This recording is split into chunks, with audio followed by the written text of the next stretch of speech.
Alright, karibu tena. Na leo tunatazama makala hii ya kipekee sana ambayo title yake inasema kwa nini Yesu ndiye Masihi kwa Wakristo na Waislamu?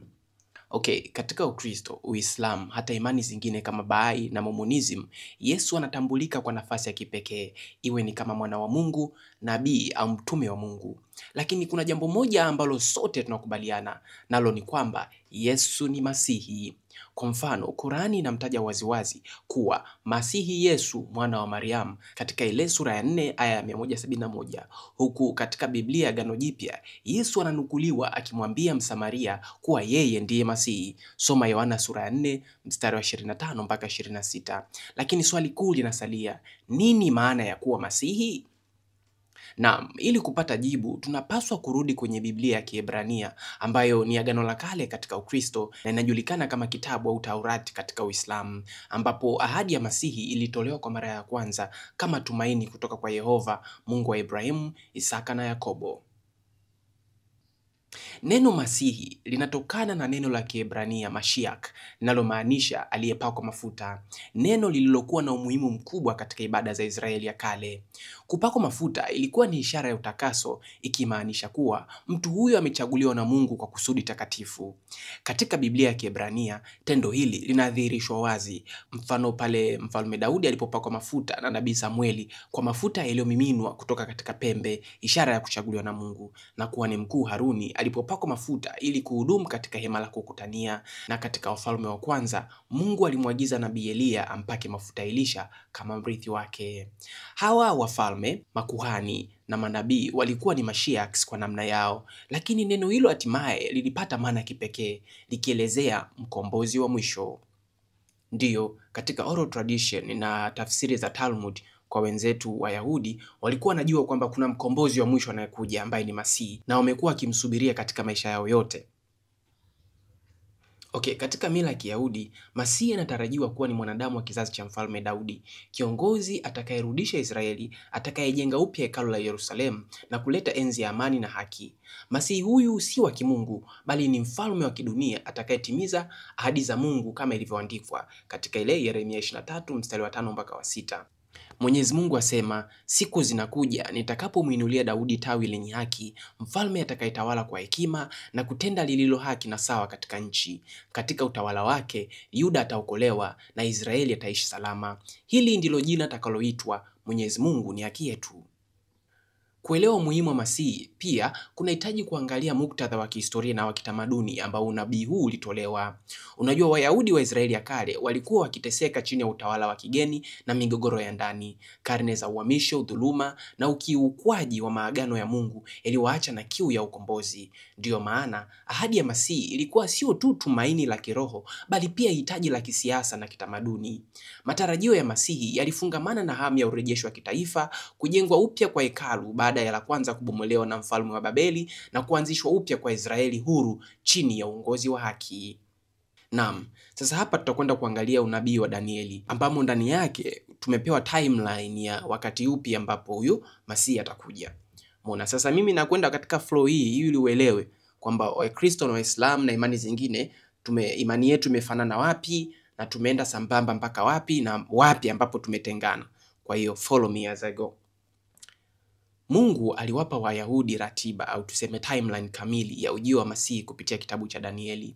Tafsiri yangu wa kitabu hiki inaweza kutofautiana na yao, lakini hebu tuchunguze hili kwa pamoja.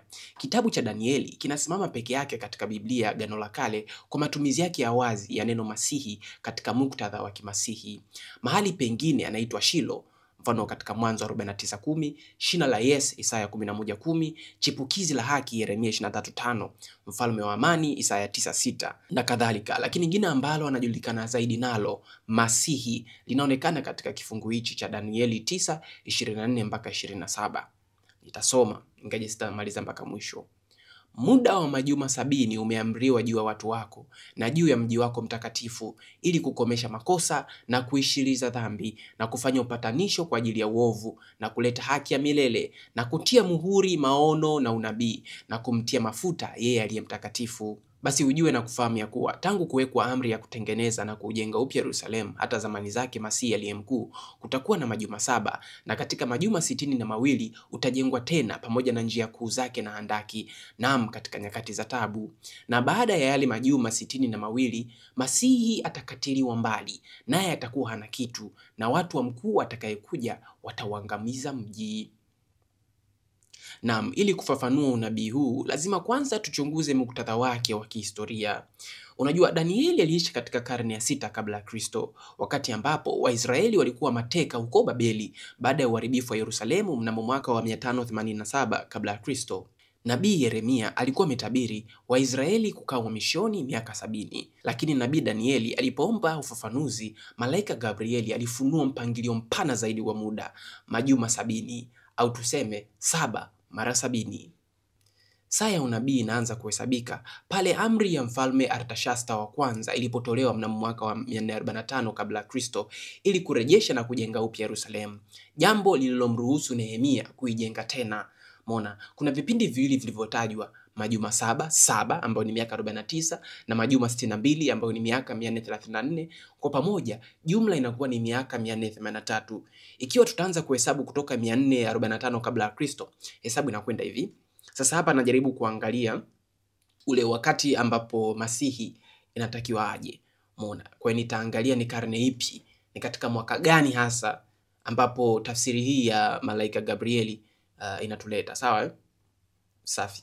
Sasa hatua ya kwanza inatubidi kwanza tuibadilishe hii miaka 483 kuwa katika kalenda yetu ya Kigregoria. Umeona? Kwa hiyo tuibadilishe hii miaka 483 kuja katika kalenda yetu ya kisasa. Umeona? Kwa kufanya hivyo sasa, kwanza tutajua kwamba mwaka mmoja wa unabii ni sawa na siku 360.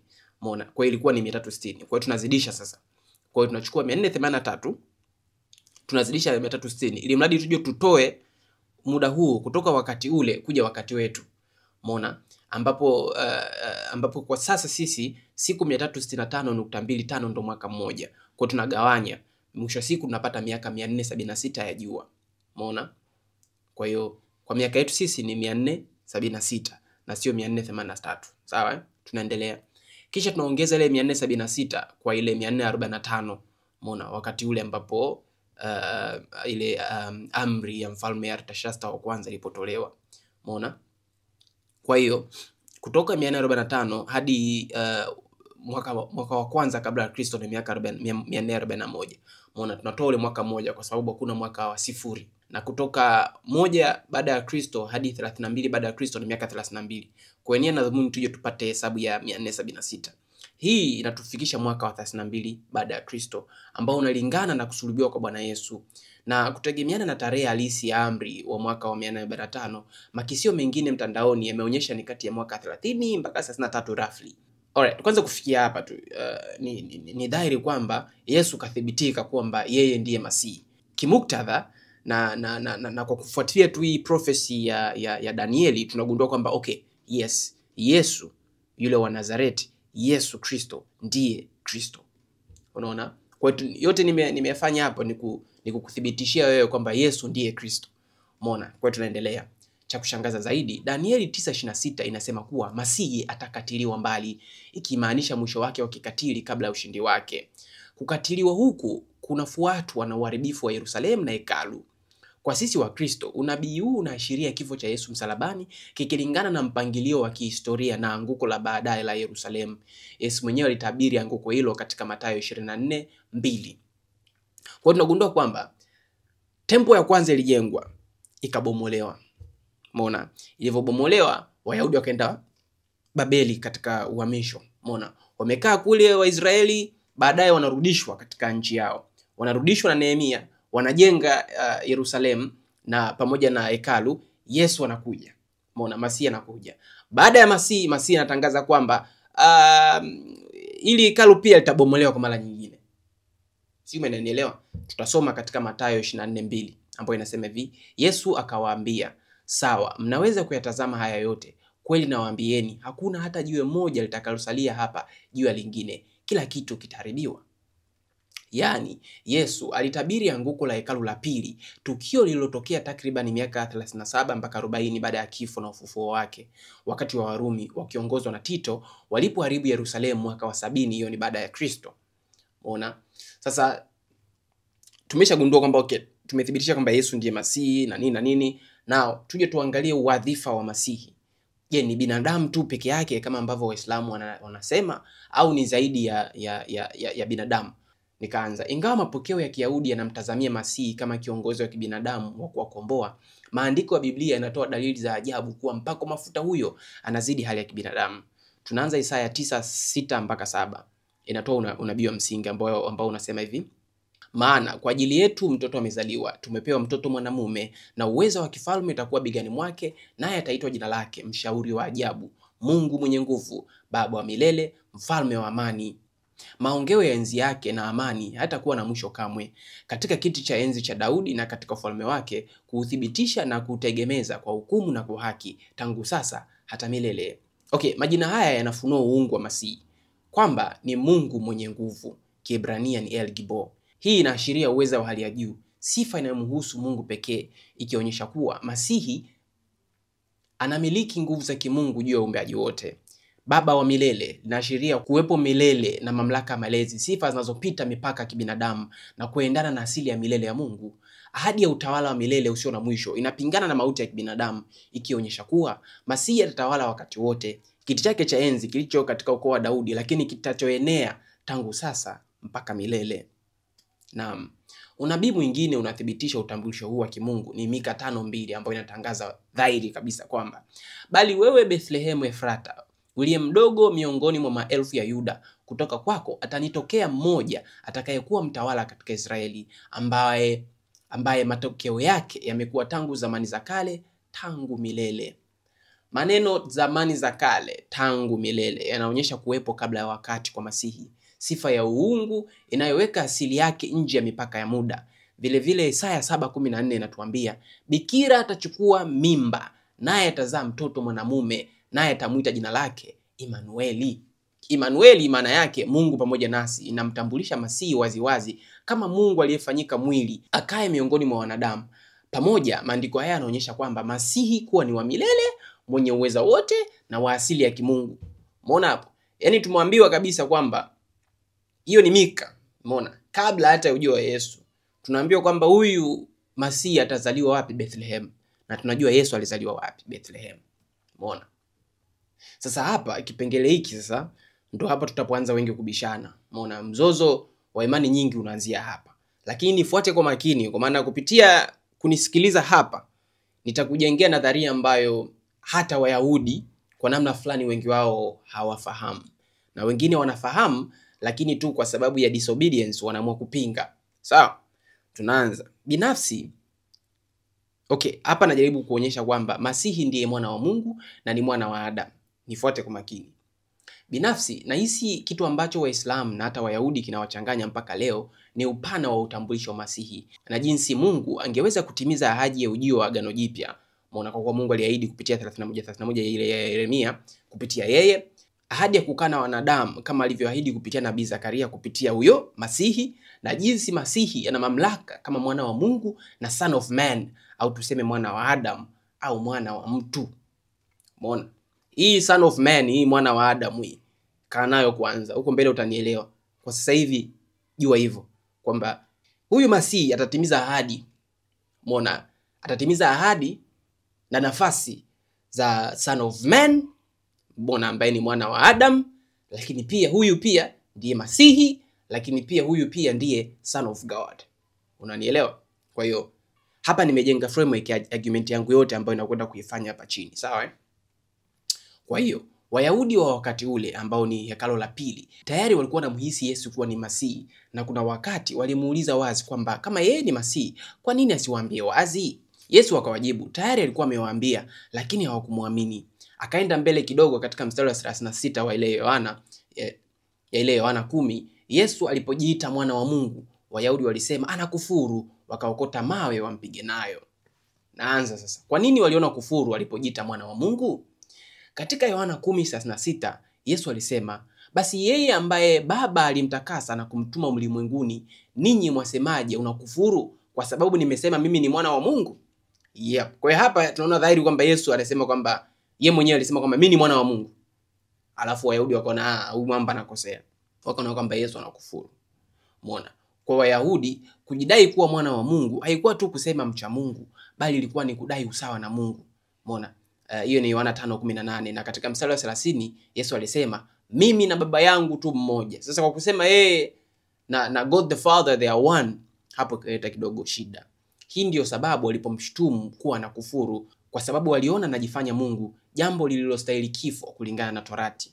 Soma Mambo ya Walawi 24:16. Yesu aliposema mara kwa mara kwamba yeye ni mwana wa Adam, baadhi ya watu walielewa kuwa alikuwa anadai kuwa Masihi, lakini wengine walichukulia kama msemo wa kawaida wa kibinadamu, kwa sababu mwana wa Adam pia inaweza kumaanisha mtu wa kawaida katika Kiebrania. Umeona, soma Hesabu 23:19 na Zaburi 8:4. Lakini alipotumia kwa muktadha wa Danieli 7:13, hasa aliposema kwamba ataketi mkono wa kuume wa Mungu, umeona, walitambua kwamba anadai mamlaka ya kimungu, na hapo walimuona kama anakufuru. Yes, kumbuka nimekwambia hii mwana wa Adam ni title. Umeona? Kwa hiyo hapa Yesu alipokuwa anasema mwana wa Adam, kuna watu walihisi kama anamaanisha yeye ni mtu tu kama ambavyo wako wao. Lakini Yesu alikuwa anazungumzia katika muktadha wa Danieli 7:13 ambayo ninakwenda kuisoma hapa chini. Utaelewa sasa how this connects to being a son of God. Mwana wa Adam aliyetajwa na nabii Danieli, aliyemwona akiwa mbinguni katika maono miaka 500 kabla Yesu kuja duniani. Sasa hii naenda kukusomea. Umeona, ni katika Danieli 7:13 mpaka 14, ambayo inasema hivi: katika maono yangu ya usiku nilitazama, na mbele yangu nikamwona mtu kama mwana wa Adam akija pamoja na mawingu ya mbinguni. Akamkaribia huyo mzee wa siku na akaongozwa mbele zake, akapewa mamlaka, utukufu na ufalme wenye nguvu. Nao watu wa makabila yote na mataifa na wa kila lugha wakamwabudu. Utawala wake ni utawala wa milele ambao hautapita, nao ufalme wake ni ule ambao kamwe hautaangamizwa. Yep, ibada katika muktadha wa kibiblia ni kwa ajili ya Mungu. Wote tunajua, ikionyesha kuwa mwana wa Adam anashiriki hadhi ya kimungu. Yesu mara nyingi alitumia jina hili, mfano Marko 14:62, akijifananisha na maono ya Danieli. Achana na kitabu cha Danieli, hata katika Zaburi 80 mstari wa 17, mzaburi anamtaja mwana wa Adam ambaye Mungu amemfanya kwa ajili yake na tayari yupo upande wa kuume wa Mungu. Tukisoma ile Zaburi 80 mstari wa 17 ambayo inasema hivi: mkono wako na uwe juu yake, mtu wa mkono wako wa kuume, juu ya mwanadamu uliyemfanya kuwa imara kwa nafsi yako. You see there? So we know from the ancient times, we know kwamba tunajua kwamba toka zama za Agano la Kale tayari kulikuwa kuna ile nadharia ya kwamba katika mkono wa kuume wa Mungu yupo mwanadamu aliyefanywa kuwa imara kwa nafsi yake. Umeona kwamba huyu ndiye son of man ambaye tayari yuko upande wa kuume wa Mungu. Huyu ndiye mwana wa Adam ambaye yuko tayari mkono wa kuume wa Mungu. Umeona? Na ndio maana binafsi mimi ninaposoma ile mstari wa Isaya 41:10, ngoja nikusomee. Naona kabisa picha ya Yesu. Ngoja nikusomee. 10 inasema hivi. Yaani mimi niliposoma mstari nilimuona Yesu kabisa, kwa sababu tayari nishajua katika Zaburi na tayari nishajua kwamba watu wa Agano la Kale walikuwa wanajua kabisa kwamba mkono wa kuume wa Mungu yuko son of man. Katuambia hivyo nani? Katuambia hivyo Zaburi 80:17. Sasa tusome Isaya 41:10. Niliposoma mimi huu mstari binafsi nikaelewa kabisa huyu ni Yesu anayezungumziwa hapa. Inasema hivi: basi usiogope, mimi nipo pamoja nawe, usifadhaike, mimi ni Mungu wako, nitakuimarisha na kukusaidia, nitakulinda kwa mkono wangu wa ushindi. Sasa katika Biblia ya ESV anasema, ya Kiingereza anasema hivi: I will uphold you with my righteous right hand. And every time Mungu anapozungumzia right hand, in my head mimi picha inakuja ni ya Yesu. I don't know why, but that's the picture. Lakini hiyo picha imetokana na Zaburi 80:17. You understand? Lakini pia achana na hivyo, tukisoma Mathayo 22, umeona, najibisha kukuonyesha sehemu nyingine ambayo Yesu alijionyesha kwamba yeye ni zaidi ya son of man, ambaye wengi walikuwa nafikiria kama ni mwana wa kawaida tu, ni binadamu. Okay, ngoja turudi nyuma kwanza. Nataka kidogo unielewe, yani kwenye hichi kipengele nataka tuende sambamba. Katika ile katika Mika, achana Mika, katika Isaya 9:6 tunaonyesha kwamba huyu Masihi yuko katika kiti cha enzi cha Daudi, kwamba kachukua kiti cha enzi cha Daudi na katika ufalme wake, Umeona? Huyu ufalme wake ni kutoka sasa mpaka milele. Ile katika kiti cha enzi cha nani? Cha Daudi. Kwa hiyo wengi walikuwa wanajua, na Wayahudi walikuwa wanajua kwamba huyu Masihi ni son of David. Umeona? Kwa hiyo wao walikuwa wanamweka katika ile nadharia ya kibinadamu tu, kwamba ni son of David. Kwa hiyo wanamuona ni mfalme binadamu tu. Umeona? Lakini sasa kuja kwa Yesu na kusema kwenye ile Yohana 10:36 kwamba yeye ni mwana wa Mungu, ikawachanganya. Na alipokuja kusema kwamba yeye na Baba ni wamoja, ikawachanganya zaidi. Umeona? Lakini sasa mstari wa mwisho ambao Yesu aliwaonyesha wanadamu kwamba yeye ni zaidi ya mtoto wa David, hapa ni katika ile Mathayo 22 kuanzia mstari wa 42 ambao nitaisoma. Inasema hivi, au nianzie 41. Inasema hivi: Mafarisayo walikusanyika pamoja. Yesu aliwauliza, ninyi mwaonaje juu ya Kristo? Je, ni mwana wa nani? Wakamjibu, wa Daudi. Yesu akawaambia, basi inawezekanaje kwamba kwa nguvu ya Roho Mtakatifu Daudi anamuita yeye Bwana? Maana alisema, Bwana alimwambia Bwana wangu. Ona, hiyo nadhani katika ile Zaburi 110 kama sijakosea. Zaburi 110 ambayo Yesu ndio alikuwa anaikoti hapa kwamba Bwana alimwambia Bwana wangu. Umeelewa kwamba the Lord said to my Lord, keti upande wangu wa kulia mpaka niwaweke adui zako chini ya miguu yako. Yesu akaendelea, basi ikiwa Daudi anamuita Kristo Bwana, anawezaje kuwa mwanawe? Hapa hakuna mtu yeyote aliyeweza kumjibu neno, na tangu siku hiyo hakuna aliyethubutu tena kumuuliza swali. Yaani hao Mafarisayo na mascribes walikuwa na tabia ya kumuuliza Yesu maswali kila wakimwona. Lakini baada ya Yesu kuuliza hili swali na waliposhindwa kujibu, wakaondoka zao na wakumuuliza Yesu tena. Yaani hapa Yesu alikuwa amequote ile Zaburi 110 nadhani, ambapo Yesu anasema Mfalme Daudi anasema kwamba my Lord said to my Lord, kwamba anasema Adonai said to my Adonai. Yaani kwamba alionyesha kwamba kuna lord mmoja anaongea na lord mwingine, afu anamwambia lord mmoja anamwambia mwingine, kaa upande wangu wa kuume mpaka niwafanye maadui, niwaweke adui zako chini ya miguu yako. Umeona? Hapa Yesu akanasema kwamba lord ambaye alikuwa ni wa Daudi alikuwa ndiye Yesu. Umeona? Kwamba Yesu anasema mimi kabla kabla mimi ndiye Lord ambaye Daudi aliniona katika maono kwa uwezo wa Roho Mtakatifu na akanikubali kwamba mimi ni Lord, na mimi nikaambiwa na baba yangu, umeelewa, nikae upande wake wa kuume. This is what Jesus was saying. Alright? Tunaendelea. Sawa, nisitoke nje ya makala, tunaendelea. Sasa nakuja swali la muhimu. Je, ni kweli Masihi ilibidi afe msalabani kisha afufuke? Utakumbuka ule unabii wa nabii Danieli kutokea ile sura ya 9 katika kitabu chake, tumeonyeshwa kwamba nabii atakatiliwa mbali, yani auawe kikatili. Katika mapokeo ya Kiislamu hata hivyo, Qur'ani inakataa kifo na ufufuo wa Yesu, ikisisitiza kwamba hawakumuua wala hawakumsulubisha, lakini ilionekana hivyo kwao. Sawa, hiyo ni sura ya 4 aya ya 157. Hili wazo hata hivyo halikuanzia katika dini ya Uislamu. Umeona, hichi kitu sio kwamba eti ni Muhammad alikuja nacho ni kitu kipya. Nope. Katika karne za kwanza za Ukristo, hiyo ni kabla hata ya Uislamu, kulikuwako na matawi ya Gnosticism, sawa, ambayo yalifundisha kuwa Yesu hakuwa na mwili halisi wa kibinadamu, bali ni mwili wa kiroho tu. Kwa hiyo haikuwezekana kwa Yesu kuteseka na kufa msalabani. Wanaamini kwamba muonekano wake tu ndio uliosulubiwa, lakini Yesu wa kweli hakuathiriwa. Umeona?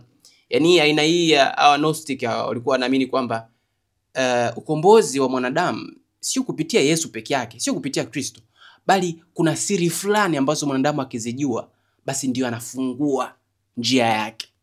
Umeona? Sasa tunaendelea. Wazo la Masihi anayeteseka, ingawa alikutarajiwa katika matarajio ya Kiyahudi ya mfalme mshindi, hata hivyo waliandikiwa juu yake katika Biblia. Ukisoma ile Isaya 53 iliyoandikwa zaidi ya miaka 700 kabla ya Yesu, inatoa picha ya kusikitisha ya mtumishi anayeteseka, ambayo inasema hivi: alidharauliwa na kukataliwa na watu, mtu wa huzuni nyingi, ajuaye sikitiko, na kama mtu ambaye watu humficha nyuso zao, alidharauliwa wala hatukumuhesabu kuwa kitu.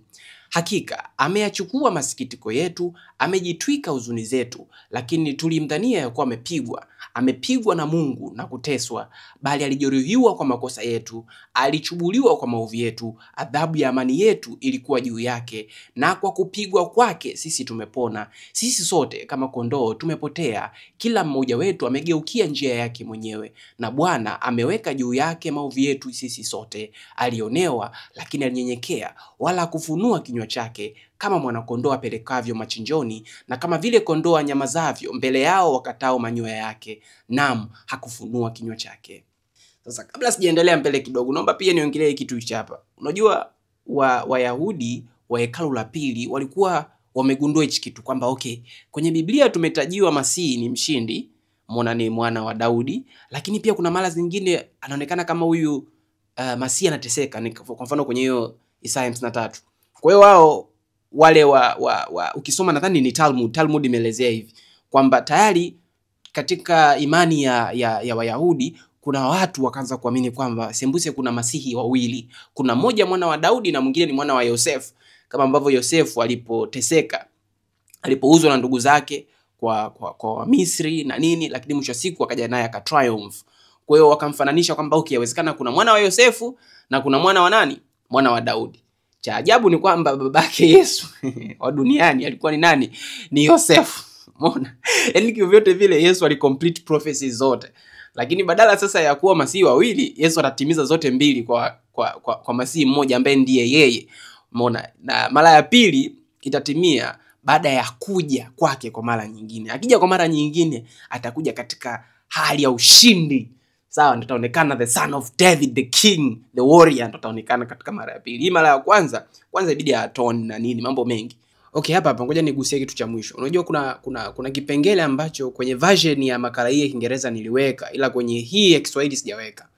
Ngoja nigusie na yenyewe juu ya vile Yesu alivyo complete. Yaani juu ya vile Yesu ambavyo alitimiza zaidi ya prophecy 300. Unaona eh? Okay, kipengele chenyewe ni hichi hapa. Nilianza kwa kusema kwamba Yesu alitimiza zaidi ya prophecies 500 kutokea kwenye Old Testament. Umeona? Ambazo hizo prophecy zilikuwa zina cover kuzaliwa kwake, huduma yake, umeona, kifo chake na kufufuka. Nikasema hizi prophecy ilikuwa ni ngumu kwa mwanadamu wa kawaida kuzitimiza. Mfano, sehemu yake ya kuzaliwa, birthplace, ambapo tunajua kwamba katika ile Mika 2 tuliambiwa kwamba Yesu atazaliwa Bethlehem, lakini alikuweko kabla ya muda. Si umeelewa? Na ndio maana Yesu katika ile Yohana 8:53 akasema before Abraham was I am. Kabla ya Abraham kuwako, nilikuwako. Umeelewa? Yaani kabla ya Abraham nilikuwako. Kabla ya Abraham mimi ndimi. Do you understand? Yaani inatuonyesha kwamba yeye amekuwako siku zote. Lakini pia juu ya Masihi, sawa?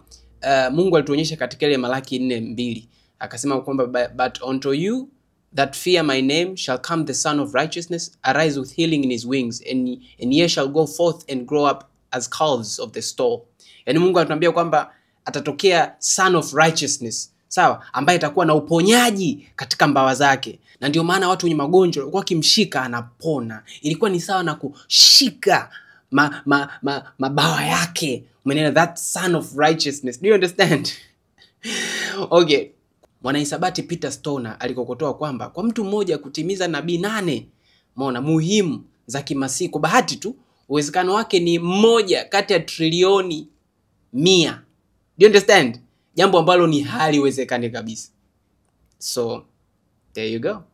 Lakini Yesu sasa yeye alitimiza zaidi ya 300. Tunaendelea. Sehemu hii inaonyesha Masihi si kama shujaa mshindi ambayo nazungumzia hiyo Isaya 53, bali kama mhanga wa kafara akivumilia mateso ili kubeba dhambi za wanadamu. Vitenzi alijeruhiwa na alichubuliwa vinaashiria kusulubiwa, mbinu ya Kirumi ya kuuawa ambayo haikujulikana katika enzi za Isaya, huku maneno kwa kupigwa kwake sisi tumepona yakielezea kwenye kusudi la ukombozi. Umeona hapo kwamba kwa kupigwa kwake sisi tumepona ni ishara kwamba yeye anabondwa, sisi tunapona. You understand? Umeona? Yaani kwamba ile adhabu ya amani yetu ilikuwa juu yake. Hata Zaburi ya 22 imetupa taswira nyingine yenye kuendana na hii ya Isaya juu ya mtumishi anayeteseka. Katika Zaburi 22 maneno yake ni kama vile Yesu kabla ya kuja duniani anazungumza kupitia wino na mkono wa Mfalme Daudi. Umeona? Ambayo inaanza hivi: Mungu wangu, mbona umeniacha? Mbona uko mbali sana kunisaidia, mbali na maneno ya kilio changu? Umeona? Ikaenda, nimekwisha kama maji yaliyomwagika, mifupa yangu yote imeteguka. Moyo wangu ni kama nta unayeyuka ndani mwangu. Koo langu limekauka kama kigae, ulimi wangu wanata kinywani mwangu. Umeniacha kwenye mavumbi ya kifo. Genge la waovu limenizunguka, wananizingira kama kundi la mbwa. Wamenitoboa mikono na miguu. Nimebaki mifupa mitupu. Maadui zangu wananiangalia na kunisimanga. Wanagawana nguo zangu na kulipigia kura vazi langu. Yap. Ile kuanzia 14 mpaka 18 kwenye Zaburi ya 22 ndo zaidi inaelezea hichi kipengele cha mwisho, sawa? Tunaanza. Maneno haya, Mungu wangu mbona umeniacha, aliyoyalia Yesu msalabani, umeona, katika Mathayo 27:46, na kutimizwa pale askari walipochezea kamari mavazi yake, soma Yohana 19:23, yanaelezea kusulubiwa karne nyingi kabla ya adhabu hiyo kuwa kawaida. Yani, do you understand? Yani kwamba Zaburi ya 22 inaonyesha ile picha kwamba Yesu tayari yuko msalabani na analia kwa uchungu, umeona. Kwa hiyo imeandikwa katika taswira ya prophecy. Do you understand? It's a prophecy of the future. Umeona? Nao tunaendelea. Unabii wa ziada unathibitisha taswira hii ni Zakaria 12:10, ambayo inatabiri wakati ambapo watamtazama yeye waliomtoboa, watamlilia kama mtu amliliavyo mtoto wake wa pekee. You understand? Mungu alikuwa anasema kabisa kwamba okay, mtamtazama mliyemtoboa, mtamlilia tu. You understand? Na pia ukija ukisoma Zaburi 34:20 inasema kwamba huhifadhi mifupa yake yote, haukuvunjika hata mmoja. Umeona, inalingana na Yohana 19:36, ikibainisha kuwa mifupa ya Yesu haikuvunjwa, kinyume na wahanga wa kawaida waliosulubiwa. Hii inafanana na jinsi wanakondoa dhabihu walivyotakiwa kutopasuliwa mifupa yao. Yaani kwamba Yesu akiwa msalabani, umeona, amepitia ile trauma, amepigwa, ametobolewa, akafa. Yaani kafa kabla hata hajavunjwa miguu, kwa sababu baada ya kutundikwa msalabani wale wahanga wa kusulubiwa walikuwa wanavunjwa hata miguu. Lakini Yesu kabla hajavunjwa kafa. Na ndio maana kuna yule mlinzi, mwanajeshi situmuite, akaja kamtoboa ubavuni Yesu na mkuki kuthibitisha kwamba kafa. Umeona? Nia na dhumuni kuthibitisha kama kafa. Baada ya kuona kafa, then haja ya kumpasua mifupa haikuwepo. Umeelewa? Lakini nia na dhumuni ni kwa sababu Yesu ndiye yule mwana kondoo wa Pasaka ambaye Yohana alikuwa amemzungumzia. Umeona? Kwa hiyo Yesu ndio mwana kondoo wa Pasaka ambaye tumepewa na Mungu. Maana yake ni nini? Naye pia atafanyika kama ambavyo kondoo walifanyika katika zama zile za Kutoka. Umeona? Na Walawi walipokuja kuelekezwa jinsi ya kufanya dhabihu. You understand? Kwa hiyo ingawa bado ni rahisi kuonekana kama kifo cha Yesu ni kitu kilichobuniwa na wanadamu, maneno yake Yesu mwenyewe kama ilivyorekodiwa na Injili yanathibitisha. Tunaanza na Mathayo 12:40. Inasema hivi: jinsi Yona alivyokaa siku 3 kutwa kucha tumboni mwa nyangumi, ndivyo naye Mwana wa Mtu atakavyokaa ndani ya ardhi siku 3 kutwa kucha. Katika kifungu hichi, Yesu anajibu Mafarisayo na waandishi wa sheria waliokuwa wanatafuta ishara ili kuthibitisha mamlaka yake. Wameona miujiza mingi, uponyaji na mafundisho yake, lakini bado wanataka ishara kubwa ili kuthibitisha madai yake. Katika wakati huu, Yesu anatumia kisa cha Yona kama utabiri wa kifo, mazishi na ufufuo wake. Kama vile Yona alivyokaa katika tumbo la samaki kwa siku 3 na usiku 3 kabla ya kurejeshwa nchi kavu, ndivyo Yesu atakavyokuwa kaburini kwa siku 3 na usiku 3 kabla ya kufufuka. Hii ndio ishara kuu, ishara ya kifo chake cha kujitolea na ushindi juu ya mauti. Umeona? Juu ya kifo chake na ministry yake duniani, Yesu alitangaza katika Luka 12:49 mpaka 50 akisema kwamba nimekuja kuwasha moto duniani, laiti ungekuwa umewaka tayari. Ninao ubatizo ambao unanipasa niupokee, jinsi gani ninavyohangaika mpaka ukamilike. Sasa haya maneno ni simple, lakini kuna ukweli mzito ndani yake. Nitakufafanulia.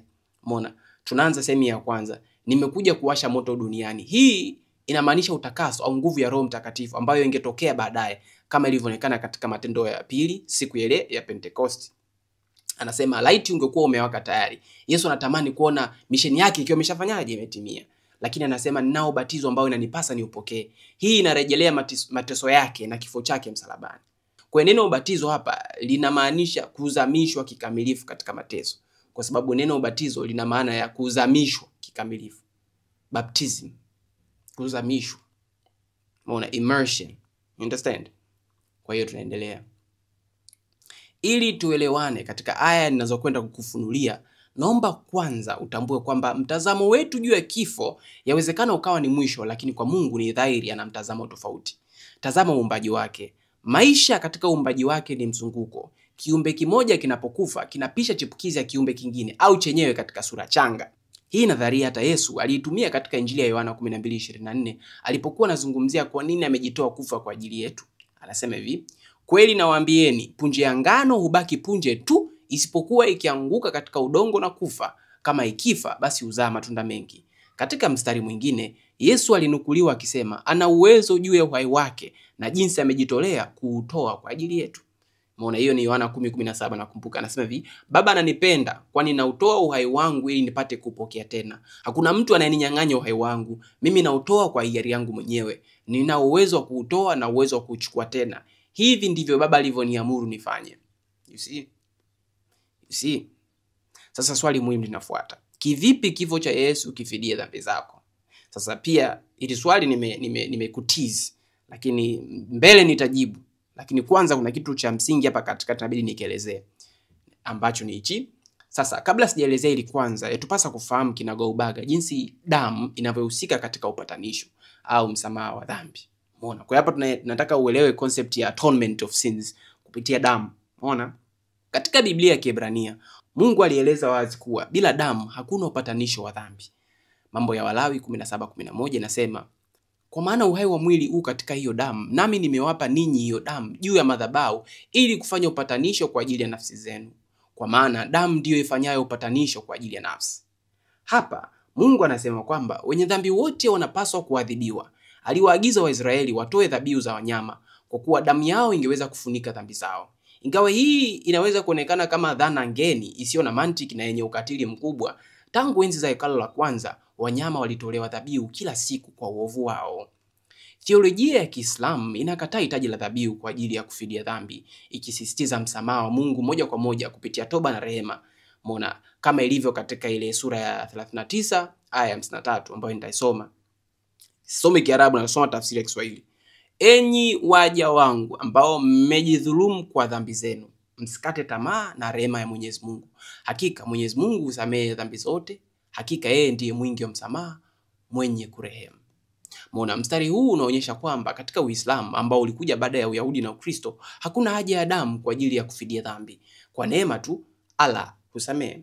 Sawa. Sasa hapa nadhani ndipo wazi tunapoanza kuona kwamba Allah wa Waislamu sio yule Mungu wa Ibrahimu, Isaka na Yakobo, Yehova, aliyefafanua wazi kwamba ingawa yeye ni Mungu wa rehema, neema na haki, hawezi kusamehe watu kwa kusema tu maneno ya toba. Katika maandiko ya Kiebrania, hasa katika Mwanzo 2:17, Warumi 6:23 na Ezekieli 18:4, Mungu anasema kwamba mshahara wa dhambi ni mauti, akionyesha ukatili wa dhambi machoni pa Mungu mtakatifu. Umeona kwamba dhambi mshahara wake ni kifo tu. You sin, you die. Lakini kwa sababu ya Jesus, now deni ambalo limesababishwa na dhambi mlizozifanya, Yesu kalipa. Sasa hii inaonyesha kwamba dhambi si jambo linaloweza kusamehewa tu kwa matamko ya rehema bila haki kutimizwa. Katika historia ya Israeli, tunayo mifano inayodhihirisha ukali wa Mungu dhidi ya dhambi na jinsi hatendi kwa upendeleo. Sawa, nitatumia mifano miwili. Nitatumia mfano wa familia ya Eli, lakini pia nitatumia mfano wa Ahab. Katika Samueli ya kwanza, Mungu anatangaza hukumu dhidi ya Eli, kuhani mkuu wa Israeli, kwa sababu alishindwa kuadhibu wanawe kwa dhambi zao. Wana wa Eli walidharau dhabihu za Bwana na kufanya uovu ndani ya hekalu.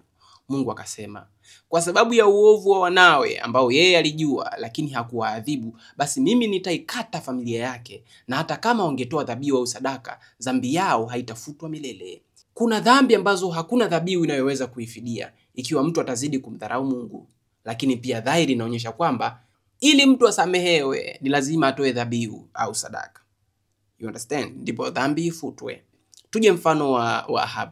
Katika Wafalme wa kwanza, Ahab mfalme wa Israeli alimwaga damu isiyo na hatia ya Naboti ili apate shamba lake. Mungu akamtuma Eliya kumwambia, hakika nitakuletea mangamizi, nitakuzoa wewe na kufutilia mbali kila mwanamume wa ukoo wako katika Israeli, awe mtumwa au huru. Jamaa yako nitaifanya kama jamaa ya Yeroboamu mwana wa Nebati, na kama jamaa ya Baasha mwana wa Ahia.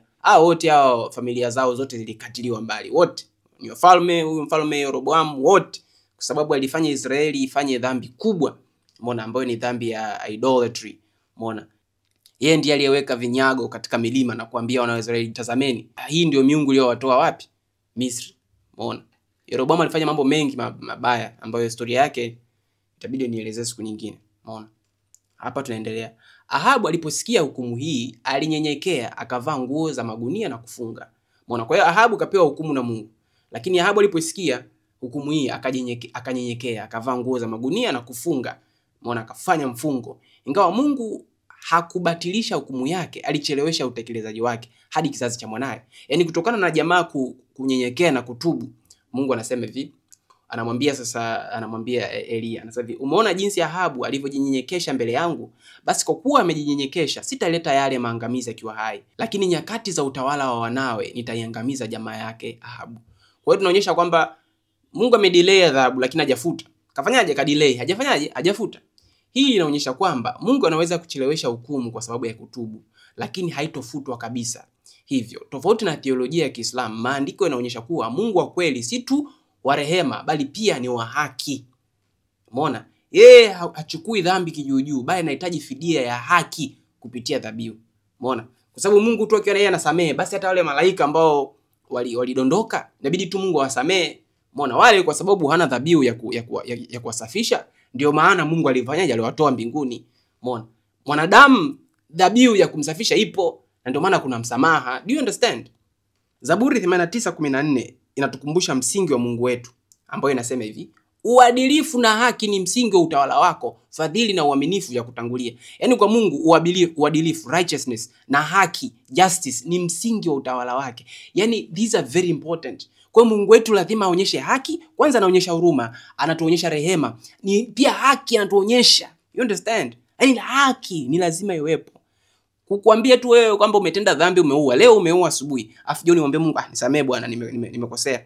Well, it doesn't work like that. Lazima kuwepo dhabihu ambayo inafanyaje? Na atone for your sins. Kwa sababu yeye ni Mungu wa haki. Umeona? Kwa sababu hata anayehukumu, ujue shetani anaenda kwa Mungu anakushtaki, anawashtaki watu wa Mungu. Ona huyu kafanya vile. Tuliona hichi kisa katika ile story ya Ayubu. Sawa, ukisoma ile Ayubu, nadhani Ayubu kwanza sura ya 10 sijui ile au nadhani ya kwanza mstari wa 10 kitu kama hicho.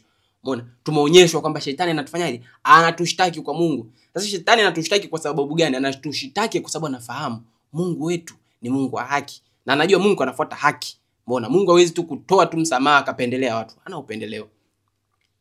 Tunaanza na kufundisha sasa. Kwanza tumeelewa damu inafanyaje kazi. Na hoja na kufundisha dhabihu zilizotolewa katika Agano la Kale. Umeona? Kulikuwa kuna dhabihu mbili. Umeona? Ambazo mimi nazifahamu. Dhabihu ya kwanza ilikuwa ile ya Pasaka, Passover, lakini pia kuna dhabihu ya Yom Kippur. Nitakuelezea zote mbili. Tunaanza. Agano la Kale ambalo taifa la Israeli lilipewa lilikuwa msingi wa sheria ya Musa. Sheria hii ilisisitiza utakaso kupitia dhabihu za wanyama. Musa kama kiongozi wao aliwaagiza Waisraeli kwamba damu ilikuwa ishara ya agano kati yao na Mungu. Waraka kwa Waebrania 9:22 unathibitisha hili kwa kusema kwamba karibu kila kitu katika sheria ya Musa kilitakaswa kwa damu, na kwamba hakukuwa na msamaha wa dhambi bila kumwagika kwa damu. Katika Agano la Kale, amri hii tunaiona katika Walawi 17:11. Mwenyezi Mungu anasema, itakuwa hivyo kwa sababu uhai wa kiumbe umo katika damu. Nimewaagiza kuitolea damu madhabahuni ili kufanya ibada ya upatanisho kwa ajili ya roho zenu. Kwa sababu damu hufanya upatanisho, maana uhai umo katika nini? Katika damu. Tunaanza dhabihu ya Pasaka. Mojawapo ya dhabihu muhimu katika Agano la Kale ilikuwa dhabihu ya Pasaka. Kila mwaka wakati wa sherehe ya Passover, kila familia ya Kiyahudi ilipaswa kutoa mwana-kondoo au mbuzi kama dhabihu. Dhabihu hii ilianza wakati wa Israeli walipoachiliwa kutoka utumwani Misri, kama ilivyoelezwa katika kitabu cha Kutoka 12. Mnyama aliyekuwa akitolewa dhabihu alipaswa kuwa dume na wa mwaka mmoja asiye na dosari. Mwenye dhambi angemleta mnyama huyo kwa kuhani na kuweka mikono yake juu ya kichwa chake, ishara ya kuhamisha dhambi zake. Kisha mnyama angechinjwa na damu yake ingenyunyuziwa kwenye madhabahu ili kutakasa na kufanya upatanisho kwa dhambi. Pasaka ilikuwa ukumbusho wa ukombozi wa Israeli, na dhabihu hiyo iliwakilisha ulinzi na uchukuzi wa hatia yao. Tunakuja ile siku ya upatanisho ambayo ni Yom Kippur kwa Kiebrania. Siku nyingine muhimu ya dhabihu ilikuwa ni Yom Kippur au siku ya upatanisho. Hii ilikuwa siku takatifu zaidi katika kalenda ya Kiyahudi, iliyofanyika kila mwaka tarehe 10 ya mwezi wa Tishri, nadhani mwezi wa 7. Umeona? Kalenda ya Kiyahudi. Katika siku hiyo, ibada ya kipekee ilihusisha mbuzi wa Azazeli. Mbuzi huyu alichaguliwa ili kubeba dhambi za taifa zima la Israeli. Alikuwa anabeba hatia, sawa? Hatia ya dhambi za taifa zima la Israeli. Kuhani aliweka mikono yake juu ya kichwa cha mbuzi huyu akihamisha dhambi za watu wake, kisha akaachwa huru jangwani. Kitendo hiki kiliashiria kuondolewa kwa hatia ya Waisraeli kwa njia ya mfano, ikikamilisha upatanisho wa kiroho kwa mwaka huo. Yom Kippur ilikuwa ni fursa ya taifa lote kutakaswa na kurejea katika uhusiano safi na Mungu. Sasa mambo muhimu ya kuzingatia. Umuhimu wa damu. Damu mpaka leo ina jukumu muhimu katika utakaso na upatanisho wa dhambi. Yaani hiyo haikuwa tu kwa wana wa Israeli. No, hiyo ndo Mungu. Hiyo ndo agano la Mungu. Kwamba no blood na hakuna atonement. Dhabihu za wanyama kama vile mwana-kondoo na mbuzi zilitumika katika agano la kale kama njia ya kusamehewa dhambi na kuonyesha toba. Tunakuja Pasaka na Yom Kippur zilikuwa siku takatifu zilizotengwa kwa ajili ya dhabihu na upatanisho wa dhambi. Umeona? Kwa hiyo tunaendelea. Sasa naweza kujibu swali. Sasa hapa ndo najibu ile swali ambalo nililitizi mwanzoni. Kivipi kifo cha Yesu kifidia dhambi zako? Sasa kama mbuzi mmoja yule wa Azazeli aliweza kubeba hatia ya taifa zima, fikiria nini damu ya mwana wa Mungu inaweza kufanya kwa mataifa. Umeona? Kifo cha Yesu kina maana pana sana. Ila katika upatanisho wa mwanadamu na Mungu, damu ya Yesu ni chemchemi ya utakaso. Damu ya Yesu ni chemchemu ile ambayo Mungu aliahidi katika kitabu cha Zakaria 13:1 ambayo nitaisoma. Siku hiyo utatokea chemchemi ya kuwatakasa dhambi na unajisi wazao wa Daudi na wakazi wote wa Yerusalemu. Sasa unajua Yesu ndiye mwana-kondoo wa Pasaka ambaye Yohana Mbatizaji alimsema kwamba tazameni, huyu ndio mwana-kondoo wa Pasaka aondoaye dhambi za, you understand? Huyu ndio anaondoa dhambi za ulimwengu. Kwa hiyo Yesu ni mwana-kondoo, akaishi maisha ya bila dosari, maisha ya bila dhambi. Hata Qur'ani inathibitisha hili kwamba Yesu hakuwahi kuwa na nini? Hakuwahi kuwa na dhambi. Umeona?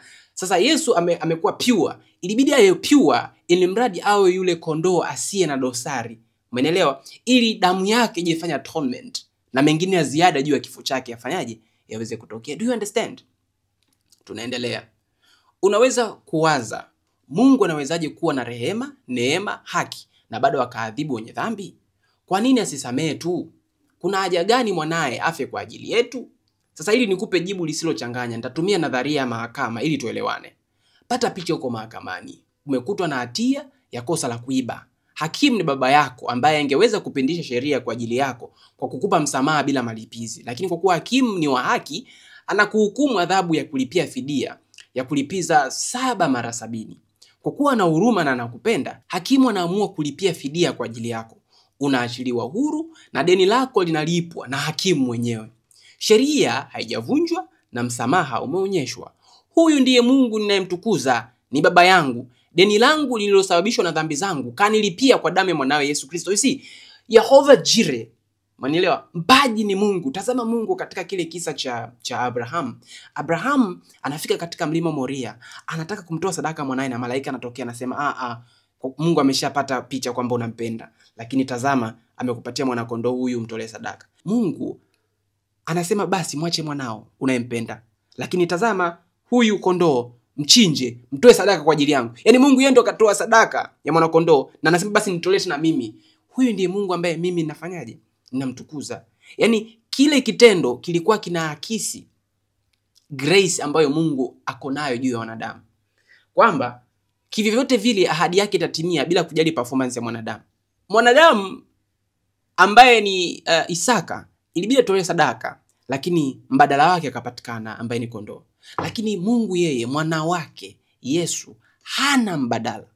Do you understand? Mwana wake yeye hana mbadala. Anatolewa sadaka na Mungu anatazama. Umenielewa? Now see how great our God is. See how loving our God is. Umenielewa? Naendelea. Unaona Mungu kwa rehema zake alitoa njia kwa wanadamu wapatanishwe naye, si kwa matendo ya sheria au maneno ya toba tu, bali kwa kifo cha dhabihu cha mwana wake Yesu Kristo. Sasa niambie, ni upendo gani unashinda huu?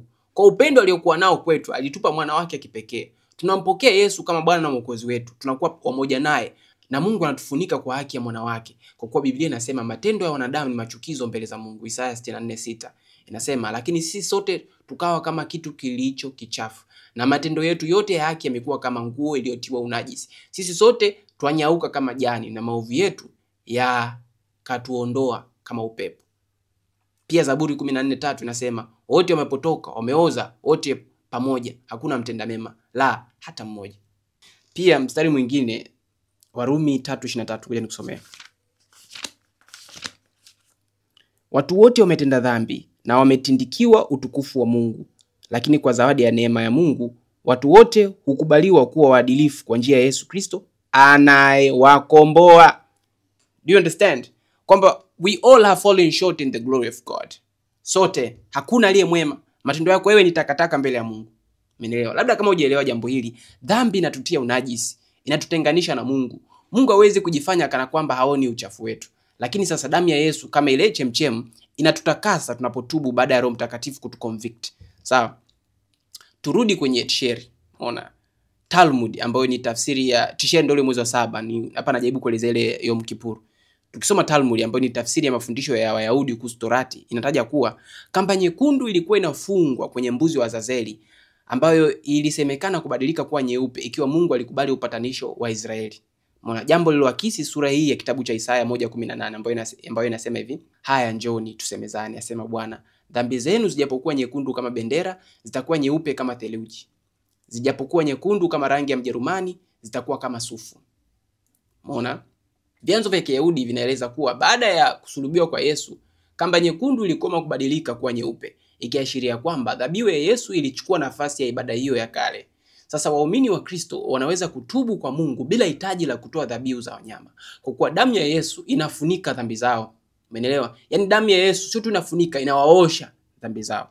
Lakini neema hiyo haitadumu milele. Itadumu hadi dhiki kuu, wakati Roho Mtakatifu ataondoka duniani na ulimwengu utazama katika machafuko kabla ya kuja kwa Yesu kwa mara nyingine. Now that's it. I end my video here. Kwa hiyo asanteni sana kwa kunisikiliza, na chini hapo nita attach hii PDF ili kwa wakati wako na wewe uweze kusoma. Lakini hii PDF kuna wakati fulani inaweza si make sense, kwa maana kuna mambo mengine ambayo imeyataja hapa kwenye PDF sijataja. So uzidi kubarikiwa in Jesus name, amen.